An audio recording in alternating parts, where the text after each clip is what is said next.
nós estarmos aqui mais uma vez. Para nós, Deus tem nos dado tempo para nós nos aperfeiçoar na vontade de Deus e para nós nos aproximarmos dele. Nós sabemos, irmãos, que o fato de nós estarmos dentro de um átrio, ou como é chamado de costume, igreja, não quer dizer que nós realmente estamos tendo uma perfeita comunhão com Deus. O fato de nós sairmos da nossa casa e entrar no lugar onde esse lugar é intitulado e chamado casa de oração, não quer dizer que todos nós estamos 100% bem com Deus. Aleluia! Porque isso é prova. E se nós estamos aqui é porque nós necessitamos que Deus opere algo em nossas vidas. Aleluia! O Senhor venha manifestar sua bondade, misericórdia e amor, e venha suprir alguma falta em que nosso corpo físico esteja sentindo ou a nossa alma esteja necessitada. Então esse é um sinal de que realmente nós somos seres que não podemos estar desconectados da matéria-prima, que é a presença do nosso Deus. E é por isso que todas as vezes que nós viemos ou entramos dentro do ar na casa de Deus, então muitos sentem um pequeno refrigério na sua alma, ou alguns chamam de paz, ou outros dizem: eu me sinto bem aqui. Isso está querendo dizer que a nossa alma ela está recebendo algo que ela é necessitada, que é da presença do próprio Deus e da sua palavra inerrante e inefável. Quando nós começamos a ler e meditar na palavra de Deus, irmãos, nós entendemos que se o Senhor já deixou escrito que nem só de pão viverá o homem, então nós estamos cientes. Aleluia! E que não adianta nós termos os nossos celeiros cheios, as nossas geladeiras abarrotadas, nós ainda vamos sentir fome de ouvir a palavra de Deus. E é por isso que o Senhor nos proporciona momentos como esse. Muitos não entendem que o que Deus está proporcionando para nós é de nos dar um alimento sólido e firme e que dura para sempre, que é a sua palavra de uma forma direta, que vai entrar pelos teus tímpanos no ouvido, e que se você abrir o teu coração, essa palavra vai chegar até a tua alma, que está sedenta para ouvir a palavra de Deus. Talvez você esteja dizendo: irmão, meu problema é um problema psicológico, é emocional, é sentimental. Irmão, meu problema é um problema material, meu problema é um problema conjugal. Você pode citar em titular qualquer coisa que é denominado como problema. Eu quero dizer que o maior problema que o ser humano tem é porque o ser humano não tem conseguido dar para a sua alma o que a sua alma tem pedido. Aleluia! E a nossa alma, a única coisa que ela pede não é arroz e feijão, não é cama box e nem geladeira duplex. A nossa alma não pede carro dos pisos e nem manda nós juntar dinheiro em banco e acumular. A nossa alma, a única coisa que ela pede é que ela esteja na presença de Deus. É por isso que quando nós vamos meditar na palavra, nós devemos estar cientes de uma coisa: que o Senhor não vai dar aquilo que você quer, mas aquilo que a tua alma precisa. Então, se Deus não dá o que nós queremos e dá aquilo que nós precisamos, Ele está dizendo para você e para mim que Ele conhece e sabe quais são as suas verdadeiras necessidades. Que muitas das vezes nem nós mesmos sabemos que necessidade nós temos, porque nós vivemos num conflito diário, e todos os dias, como dizia minha mãe, nós estamos matando um leão por dia. Mas a realidade é que esse leão não vai ser morto, todo dia ele vai rugir e vai querer nos afastar da presença daquele que habita entre os querubins. Mas também uma coisa é certa: no Evangelho de Mateus capítulo 28, no versículo 18, o próprio Senhor Jesus disse: e pregar o Evangelho, então batizando em nome do Pai, do Filho e do Espírito Santo, e de fazer discípulos, e ensine eles a guardar todos os meus mandamentos, e eu prometo para vocês que eu vou estar com vocês todos os dias de vossas vidas, até a consumação do século. Então nós não estamos sozinhos nessa batalha, nós podemos nos alegrar.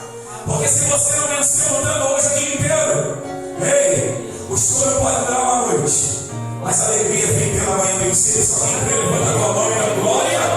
Então bate palma e a glória em nome do Senhor. Eu vou procurar ser direto no texto bíblico, tá bom? Então nós estamos meditando numa passagem bíblica que já preguei. E todo dia a gente encontra uma revelação no texto, porque o próprio Senhor disse que os segredos do Senhor são para aqueles que o temem e o buscam. O Senhor disse: nós buscamos Ele de todo o nosso coração, toda a nossa alma, todo o nosso entendimento, toda a nossa força. Com certeza Ele se deixará ser achado por aqueles que buscarem. Então nós olhando para a palavra de Deus, dentro do texto que nós lemos, nós podemos perceber que já de princípio na leitura do texto, nós podemos observar que o texto está se revelando ou revelando algo que aconteceu na vida dos discípulos com a pessoa do nosso Senhor Salvador Jesus Cristo. E algo que é muito interessante para nós, já que nós vivemos num mundo de espaço-tempo, né? Nós somos plantados no jardim do tempo, dentro de um sistema chamado planeta, que muitas teorias tentaram revelar ou mostrar dentro da ciência do conhecimento que o planeta era quadrado. Então, ninguém conseguiu provar isso, foi provado que o planeta é redondo e gira em cima do seu próprio eixo. E já que o planeta é redondo e gira em cima de um eixo, então nós sabemos que o planeta girando no seu eixo, já que nós estamos aqui no Brasil e agora nós estamos num culto, não é? Noturno ou de noite, nós sabemos que outras partes do mundo, do planeta, ou em outros países, eles não estão vivendo o que nós estamos vivendo agora, nesse momento presente. O que nós estamos vivendo agora, nesse momento presente, é chamado pela Bíblia de tempo de trevas. Mas se nós olharmos para o Japão, agora, nesse momento, lá no Japão vai ser dia. Por quê? Porque a Terra gira em cima do seu eixo. E a Bíblia diz que Deus criou então dois lumiares, um menor e outro maior, um para governar o dia e outro à noite. E a Bíblia diz então que esses dois lumiares eles não foram colocados propriamente dentro do planeta Terra, e sim na esfera espaço, onde estão as constelações ou os astros luminosos, assim como Deus os criou. Então Deus criou a lua para governar a noite, para que a noite não ficasse também tomada pelas trevas, junto com ela os corpos luminosos que nós chamamos de estrela. E fora no espaço mais longínquo, a Bíblia diz que Deus, no capítulo de número 1 de Gênesis, a Bíblia diz que a terra era sem forma e vazia, existiam muitas trevas, mas no versículo 2, o próprio Deus disse: haja luz, e a luz se fez e apareceu o sol. E a Bíblia diz que Deus viu que a luz era boa, e então chamou a luz de dia e as trevas de noite. Então Deus separou então o espaço-tempo que nós fomos plantados e estamos vivendo. Deus separou então as trevas e a luz. As trevas Ele chamou de dia, ou as trevas de noite e a luz de dia. Por quê? Porque nós que estamos embutidos e fomos plantados aqui nesse planeta, nós vamos ficar aqui enquanto nós estivermos carregando essa caricatura que você olha no espelho todo dia e você diz: sou eu estou vivendo na frente do espelho. Eu quero dizer algo aqui que talvez vai chocar a tua consciência, a tua mente. O que você olha na frente do espelho não é você, é a caricatura que descobriu depois que o pecado original foi praticado. Porque o teu corpo e o meu não era produzido dessa esfera decaída que nós somos hoje. Eu quero dizer para você uma notícia boa: que o teu corpo interno, ele é um corpo eterno e espiritual. Então todos os dias que você olha no espelho, você está vendo uma imagem borrada, decaída e atingida pelo pecado. Mas você mesmo tem um corpo glorificado igual ao corpo de Jesus Cristo. Então já que nós somos plantados aqui nesse sistema de espaço-tempo dentro do planeta Terra, Então nós vivemos pelo tempo. Muitas pessoas, o tempo delas já chegou e já passou. Porque nós olhamos para o tempo como centésimos.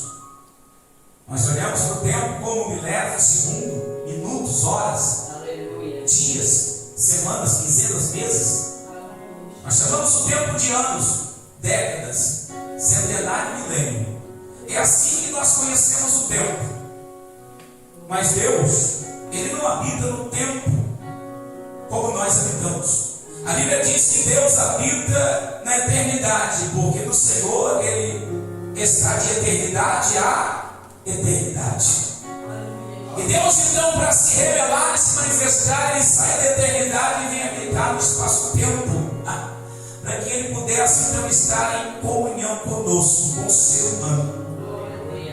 Mas é impressionante, irmãos, que o ser humano, ele divide tempo em semanas, dias, horas, como eu falei. Mas Deus não.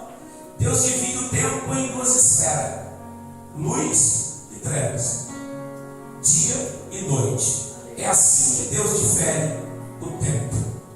Por que eu estou falando isso? Eu estou falando isso porque o tempo que Deus estabeleceu no espaço-tempo, no planeta que nós vivemos, se chama luz e trevas, dia e noite. Porque muitas pessoas, elas têm medo de enfrentar o dia, e outras têm pânico de enfrentar a noite. Mas Deus deixou bem claro e revelou na sua palavra que o dia, ele não persiste para sempre, assim como também a noite. É por isso que o salmista Davi disse, então, que a noite afasta as lágrimas. Porque toda noite você chega na tua casa, ele está na tua cama, então você começa a entrar no estado de consciência. E você começa a pensar e analisar. A tua consciência começa a apontar coisas que você fez ou não fez. E a tua consciência começa a dizer, e aí, como é que vai ser o próximo dia? O que você vai fazer no dia de amanhã? Como é que você vai fazer para resolver o problema? E de repente a tua consciência, que ela não foi feita para trabalhar 24 horas, ela foi criada também para agir nesse espaço-tempo, ela se cansa. E você morre. Em cima da tua cama, segundo os sábios, diz que todas as vezes que nós pegamos o sono, nós estamos mortos. Porque a morte é a fase da consciência neutralizada do tempo. Então, quando a tua consciência ela não consegue saber o que está acontecendo no tempo, então nós estamos mortos. Porque a tua consciência se desligou do espaço-tempo. Mas o salmista Davi disse que o tempo das lágrimas é o período das trevas, ou a noite. Mas ele disse que o choro, esse período das trevas, o teu choro, a tua luta, porque a luta faz isso, a noite faz isso. A noite revela o que nós estamos enfrentando. A noite para muitos manifesta a depressão, a esquizofrenia, síndrome do pânico. A noite para muitos tem pessoas que veem fantasma, outros veem vulto. A noite é um momento em que ninguém quer ficar sozinho, porque a noite ela é chamada de trevas. E o ser humano não foi criado para habitar as trevas. Então o salmista disse: o choro pode durar uma noite. Ele estava dizendo, ei, como o planeta Terra gira no seu eixo e o sol vai batendo no globo terra, medida o seu ciclo giratório, o salmista estava dizendo, a terra está girando, daqui a pouco essa noite que é treva na tua vida, vai se transformar em dia. E aí, não vai ter mais choro, não vai ter mais lágrimas. Porque quando o sol da justiça brilha sobre a tua vida, é sinal de que Deus está te despertando da morte ou do sono que você estava, para revelar um novo amanhã na tua vida e abençoar em tudo a tua casa e a tua família, para que o nome de Deus seja glorificado. Eu quero falar desse texto, eu estou falando de espaço-tempo, de noite, de dia, porque o texto se refere a isso. O texto se refere ao tempo de luz e de trevas. Talvez alguns não perceberam dentro do texto. Mas nós temos que focar nisso, porque nós estamos vivendo ainda isso. A Bíblia Bíblia diz que Jesus estava com os seus discípulos. Uma multidão estava seguindo Jesus por 3 dias. Jesus disse para os discípulos que aquela multidão já estava cansada. Os discípulos disseram: então manda elas embora. E Jesus disse: eu não posso mandar elas embora se não der de comer para eles. A Bíblia diz então que os discípulos disseram: nem se nós encontrassem uma padaria no deserto. E Jesus mandou que os discípulos procurassem alguém que tivesse alguma coisa de comer. E eles estão procurando. E a Bíblia diz que na mão dos 5 homens, que era ordem numérica contada, não foi encontrado nada na mão desses 5.000 homens, que a Bíblia cita aqui. Nada. Mas a Bíblia diz que na mão do menino, os discípulos encontraram 5 pães e 2 peixinhos. Trouxeram o menino até Jesus. E Jesus olhou para o menino e os discípulos disseram: olha, encontramos esse menino. E é tudo que ele tem: 5 pães e 2 peixinhos. Jesus pega os pães e os peixes do menino. E o menino de imediato estende a mão e dá tudo que ele tem e entrega nas mãos de Jesus. Glória a Deus. A Bíblia diz que Jesus pega o pão e os peixes daquele menino, que não era contado pela ordem numérica dentro do judaísmo, e levanta o pão e os peixes.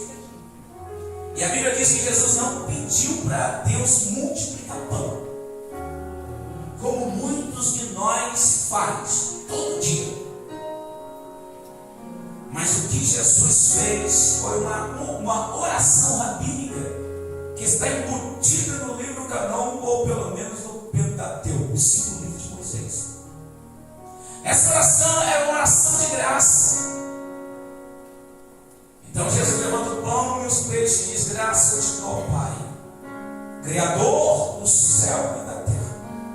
Tu que criaste o mar, tudo que nele há, tu que dá semente ao que planta e pão ao que colhe, tu que alimenta a todos pela tua bondade e misericórdia, que o teu nome seja glorificado eternamente. Essa foi uma oração de graças. Ele não está pedindo para multiplicar pão, ele está dizendo: obrigado, porque no meio desses 5.000 homens, o Senhor achou um menino que tinha a provisão do céu para alimentar todos os que estão famintos. A Bíblia diz que Jesus devolve aos discípulos, os discípulos a todos. Só vou frisar que 5.000 homens era a ordem numérica contada, fora mulheres e crianças. Se eu colocar uma mulher a cada homem, já temos 10.000. Se eu colocar um filho para cada mulher, de cada do homem, dos 5.000 homens, já dá 15.000 pessoas. Se eu colocar 2 filhos a cada mulher que está acompanhando, um desses homens já dá 20.000 pessoas. Os historiadores vão mais fundo, eles chegam a dizer que cada mulher, ou algumas delas, tinham aproximadamente de 3 a 4 filhos. Então isso chega numa ordem numérica de quase 25 a 30.000 pessoas. Quantos pães ele tinha? 5 pães e 2 peixes. A Bíblia diz que agora os discípulos começam a distribuir o pão e peixe, e todos se alimentam e se fartam. Ninguém ficou sem comer até cansar de comer. Na hora que eles disseram: não quero mais. Então eles recolheram todos os pães, pedaços de pães e peixe. E a Bíblia diz que recolheram 12 cestos cheios de pães e peixe. Se Jesus que eu sirvo é maravilhoso.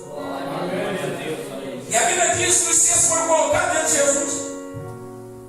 E alguns dizem que aqueles 12 cestos representavam as 12 tribos, ou os 12 cestos cheios de pães eram para os discípulos. E, na verdade, aqueles 12 cestos cheios de pão e peixe eram para dar, sabe para quem? Para o menino, que deu tudo que ele tinha. Porque ninguém recebe aquilo que não dá. Ninguém oferece aquilo que não tem. A Bíblia diz que melhor é dar do que receber. Não é? Glória a Deus. Aleluia. A Bíblia diz que é recolhido os 12 cestos e agora eles estão alimentados. Jesus então despede aquela multidão, manda todos para casa, e eles vão agora saciados não só pelo poder do alimento físico, mas Jesus prega para eles, e a alma deles também é alimentada. A Bíblia diz que a multidão foi embora e ficou ali, então, somente os discípulos. Já de começo, no início dessa leitura, nós já pegamos algo muito importante aqui. E pensando eu, porque existem dois grupos de pessoas aqui que a Bíblia está revelando. A Bíblia está revelando um grupo de pessoas. O primeiro grupo é chamado de seguidores. São aquelas pessoas, os seguidores são as pessoas que vêm atrás de Jesus porque precisam de uma cura, precisam de uma porta aberta. Os seguidores de Jesus são aqueles que vêm até Jesus porque eles precisam que Jesus opere algo na vida deles. Esse grupo de pessoas, eles são chamados de seguidores. Só tem um problema com os seguidores, porque os seguidores não permanecem na presença de Jesus. Os seguidores vêm buscar o que precisam, e quando recebem, eles vão embora, e muitos deles nem voltam mais. Glória a Deus. Esses são os seguidores. Quando Jesus se depara com os seguidores, Jesus não os despede de mão vazia. Jesus atende o seu pedido, abençoa, mas Jesus não manda eles ficarem, porque o coração deles não estava com o intuito de ficar. Então Jesus faz aquilo que o coração deles quer. Jesus abençoa e manda eles embora. Esse é o primeiro grupo. Mas o segundo grupo não. O segundo grupo não é de seguidores. O segundo grupo são de discípulos. E discípulos é diferente de seguidores. Os seguidores estão seguindo Jesus pelo que ele faz, pelo que ele pode dar. Mas os discípulos não. Os discípulos seguem Jesus pelo que ele é. Porque os discípulos, eles não estão seguindo a Jesus. Eles foram escolhidos para Jesus, para estar na presença de Jesus. Então os discípulos, eles não despedem. Os discípulos, Jesus chama a parte, então dá uma instrução e diz o que Jesus quer que eles façam. Eu quero crer que nós não somos seguidores. Eu quero crer que Jesus chamou aqui porque ele está te chamando na qualidade de discípulo, para você permanecer na presença de Jesus Cristo. A Bíblia diz que Jesus chama os discípulos depois de despedir aquela multidão, deram o que eles queriam, pão para alimentar a sua fome de peixe, era a comida dela. Pregou a palavra para eles e trouxe refrigério para a alma, eles tiveram força para caminhar mais 3 dias, 3 anos para voltar para casa. Mas os discípulos não, os discípulos chamou a parte e disse: eu quero que vocês se reúnam aqui agora. E quando eles se reuniram, Jesus disse: olha, já despedimos a multidão e agora eu quero que vocês entrem num barquinho desse, que está aqui na beira do lago. E eu quero que vocês atravessem para outra margem do lago. E daqui a pouco eu voltei com você para o outro lado. E a Bíblia diz que Jesus subiu o monte da oliveira. Jesus foi orar. E a Bíblia diz que esse momento em que os discípulos, Jesus obriga eles a entrar no barco. E os 12 entram dentro do barco, se afastam da margem, e lá vai eles. Eles pegam o mastro agora do barco, levantam o mastro. Eles agora estendem a vela, o tecido, que dá proporção à força do vento para levar eles na direção certa, que era para o outro lado do mar, do lago. E a Bíblia diz que Jesus sai sobre o monte, ele vai orar. E quando Jesus largou os discípulos, era a fase da luz, era dia ainda. Porque em Jerusalém a noite só chega depois das 8 horas da noite. Então, quando Jesus deixou os discípulos estavam chegando muito bem. Eles entraram no barco, colocaram os remos de lado, levantaram o mastro e soltaram a vela. Começaram a navegar naquele lago, que alguns dizem que é mar, mas a Bíblia diz que era um lago que tinha aproximadamente de largura 14 quilômetros. Não era muito largo. E o texto bíblico chega a dizer que Jesus sobe ao monte das oliveiras, os discípulos estão tranquilos entrando no barco, então agora navegando naquelas águas, tranquilo, o vento está favorecido a eles e está levando eles. E o dia estava lindo, era a face da luz. Citando eu o princípio aqui, nem a noite dura para sempre, nem o dia. E a Bíblia diz que agora a noite foi se aproximando. E agora os discípulos já estavam em alto lago e a noite chega. E a Bíblia cita, irmãos, que já era a quarta vigília da noite. A quarta vigília da noite era a última vigília que a noite tinha. Era das 3 da manhã às 6 da manhã. Era a última vigília. Era um ponto crítico para muitos.